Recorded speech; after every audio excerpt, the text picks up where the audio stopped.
Ta-da! Okay, that was really sketchy. Good thing that metal plate did want to stay on there.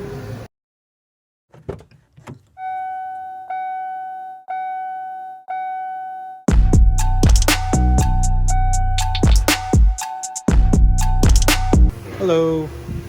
Okay, so we have a transmission from another garage. Let's look and see what we have here. This is a TR580 transmission. Customer wanted the transmission fluid changed, and they just did a drain and fill, and the guy who installed the fill plug right here used a little too much ugga-dugga on it, and he snapped it and it caused a leak. Now, this is potentially salvageable without having to replace the entire case. The crack doesn't go too far down. It's just the length of the drain plug, which is good, and then it shears off immediately. I can work with that. To prep this, I went ahead already and I removed my drain pan and I removed the strainer.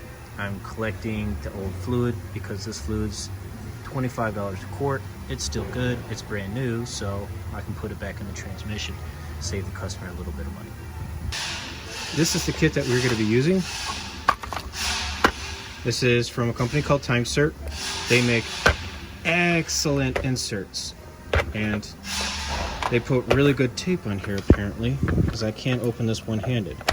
If you're a one-handed person, they did a good job. Okay, cool. So Timesert is the company, and this is going to be a new insert here for the plug, which measures out at M18 by 1.5 threads. This whole kit costs $280. All right, because not only does it come with the inserts, but we're getting the tooling to come with it too. These are never cheap, but this is a lot cheaper than $5,000 worth of parts and labor to replace a busted case. So we're going to go with this attempt first. The drill that we're going to be using to do this damage today is the Aircat 4451.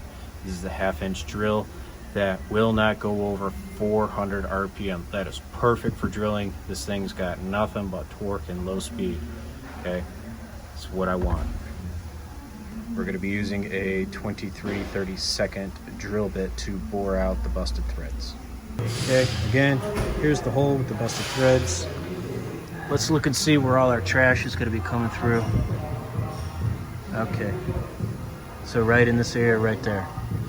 Now, I wanted to take this off. This is not a shield for the CVT drums. This is just where oil stays so that the chain can keep itself lubricated. That's basically all it's there for. So if you don't put this back during a rebuild, your chains are just going to burn up. Unfortunately, I wasn't able to wiggle it out because it was catching right up in here. I didn't want to bend anything. I really was hoping I could just drop it from here and show you guys the coolness of these CVTs. No bueno today. So I'm going to use this microfiber instead of a red rag, because red rags leave lint, and any kind of foreign objects in this transmission is going to be bad. It's just going to be all bad. So I'll get that rag in place and we'll start drilling. So I love this drill, nice and slow. Now, I do want to videotape me drilling, but I don't have a stand and I don't have an assistant right now. So, through the magic of video editing. Ta-da! Okay, that was really sketchy. Good thing that metal plate did want to stay on there, because as I got through the case, there was just a little chad that was holding on, and it just walked that drill bit down. So I was lucky this was a low-speed drill, and I was able to just release the trigger, and we walked it right back up. But that was a really sketchy point. You can also see right here, okay, on this is the bottom of the transmission side. Still got a little threads. Looks like I was leaning upward a little bit, and I was doing that on purpose. I did want it to be a little bit more biased this way than down here, because I didn't want that drill bit to snap this off, if you get what I'm saying. I really didn't want any stress right here. I was more comfortable going a little bit more that way, and so I kind of got what I wanted. So those little chips, I think nothing got into the transmission. It looks great. Let's proceed with the next task, and I'm gonna get another cloth shoved up in there. Okay, the cutting lube I'm gonna use is WD-40 Gel Lube. It's like a much thicker version of WD. It's got a little foaming action. Fine, you can go on the ground.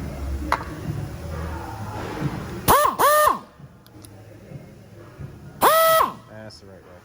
Okay, I need 2 hands for this. Yeah, right. Video editing magic. We're done. That was surprisingly not scary at all. Let's get you in frame. That wasn't scary at all. Did make a lot of chips, but as you can see right here, the cutting teeth. Get in frame, Joe. Okay, so we got cutting teeth right here, and then there was a stopper. So I didn't have to really guide this much. I just need to keep it slow and steady and lubricated. So once again, the microfiber did its job. I got all my chips.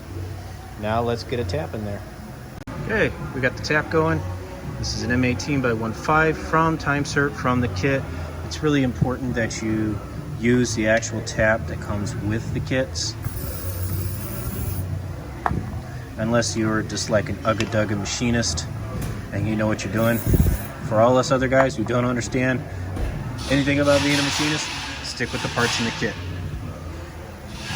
Okay, again, movie editing magic.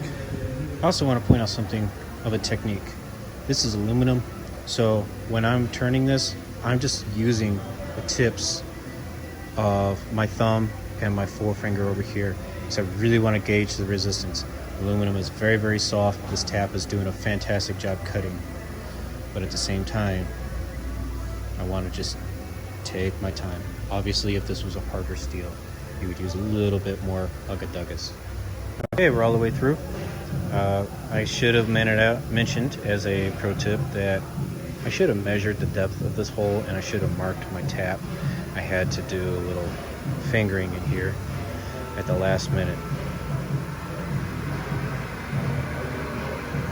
But I'm very confident with how I got through it. I didn't get any resistance. I didn't feel like I went in crooked. We're doing the best we can with the cheapest method possible. And while I get this all out of here, let's go ahead and answer that burning question a lot of you are having. Hey, how come you just didn't weld it? Well, first off, I'm not even going to pretend that I know how to weld aluminum. I do know what's involved with welding aluminum, and it's got to be TIGged, and it's got to be DC, and just that alone is a pretty expensive setup. Very expensive setup. I think even a cheap one from Harbor Freight was like $2,500. And then when I did talk to a couple of gentlemen who do welding on cast aluminum, they were very, very unsure about the nature of how this crack went. They all just kind of went, don't want to put my name on that. So it was just a lot of unsettling conversations. I know I'm going to hear it in the chat, and I'm going to hear it in the comments about people saying I know a guy or that guy's a pussy. But you know, honestly, when you're working on a case and you got sensitive components underneath and you got sensitive electronics on here and you're trying to help out the customer and do a good job, every single welder said, I'll do it if you disassemble the transmission. And I said, if I'm disassembling the transmission, I'm just going to put a new case on here. but those are expenses we're trying to avoid. That's really what the conversation came down. And that's just them talking professionally about their trade. I'm not knocking them. Obviously, if I had the DC TIG welder and I had the confidence in welding cast aluminum, I would have just done this in a heartbeat. Again, I just want to put a big note out there. These microfibers doing a fantastic job with cleaning the chips up on the inside. I have been using them as a catch, but I just went ahead and I took a fresh one and wiped the inside, and I found a few chips. And look, they don't want to fall off. Anything else, they would have fallen off. Obviously, I'm going to throw away these microfibers when I'm done. They're doing a fantastic job catching metal debris.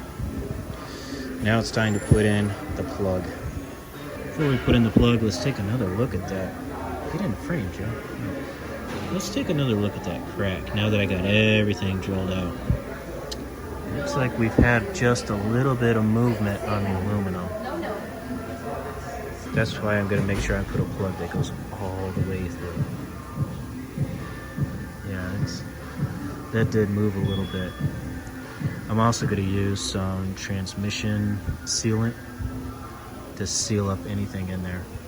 And the glue that I'm going to use is specifically designed for doing internal seals, not external seals. You'll see later. Okay, this is what we're going to be using to seal the crack between the case and the insert. This is 3-bond 1215. And it comes in a tube like that. Okay, using some non-chlorinated cleaner. Just get those threads clean, and we want to do the same thing on our insert. We don't want any foreign kind of grease on there.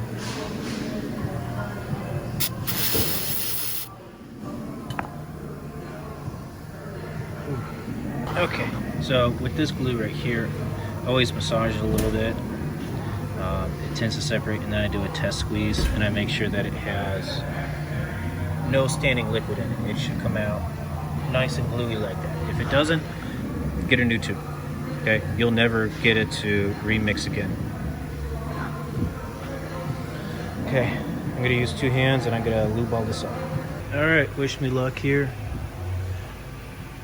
I also noticed that this insert for the plug going in, it's got some square edging on it, and that's so it can catch and help push down the insert.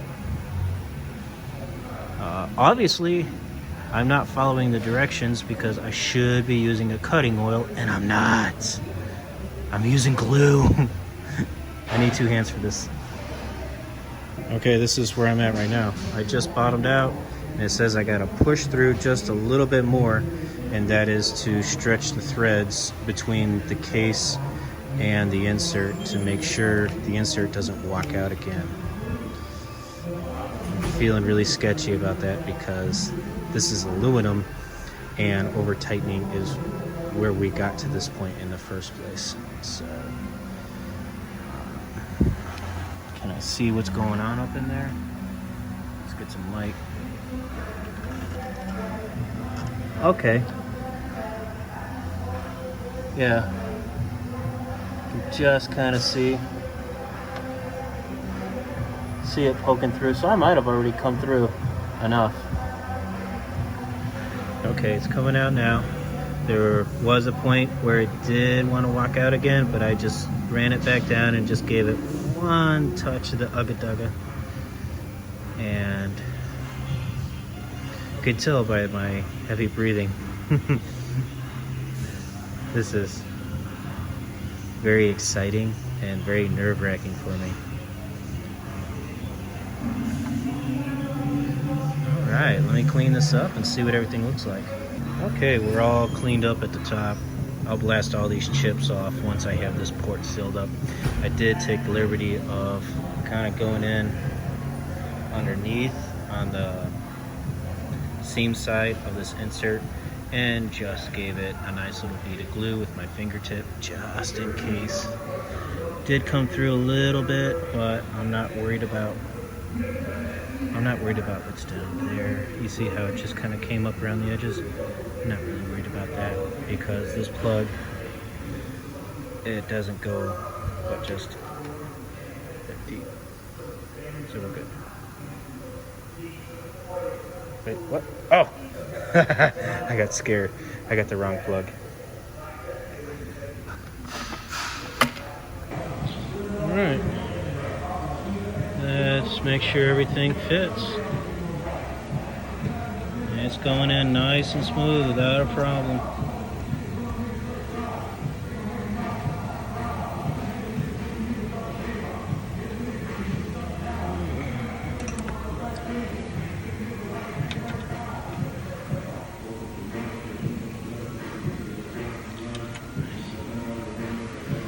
Just a little tension just to keep everything nice.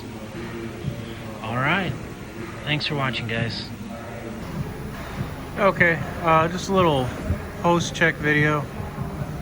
So here is the gasket underneath. Focus. Okay, there's my gasket. See how I can just move it a little bit? That's not good. It should be nice and tight. And that's what I'm gonna get for not going straight in. I'm gonna have to get a little inventive with that.